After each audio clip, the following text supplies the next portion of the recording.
امام حسین علیہ السلام نے مدینے میں کیوں جنگ نہیں کی بھائی؟ مدینے میں ذرا سا بات، جیسے جنگ خندق جو ہوئی مدینے میں ہوئی نا، پہلو میں مدینے کی خندق کھودی گئی، وہیں پہ کر دیتے، سب لوگ جمع ہوتے، ہاؤش کہتے، تکبیروں کو سب کو جمع کرتے.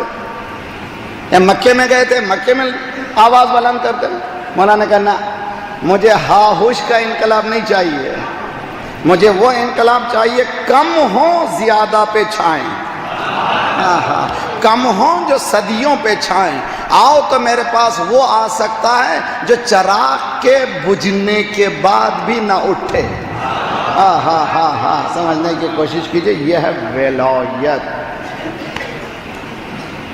اسی لیے کہا اس کی محبت صرف مومن کے دل میں ہوتی ہے. ان للحسین حرارہ فی قلوب المؤمنین، حسین کے لیے مومنین کے دل میں ایک حرارت ہے. ادھر حسین، یا اللہ کتنا بڑا مجمع میرے سامنے، کتنے لوگ ہیں. حسین کیوں رو رہے ہو؟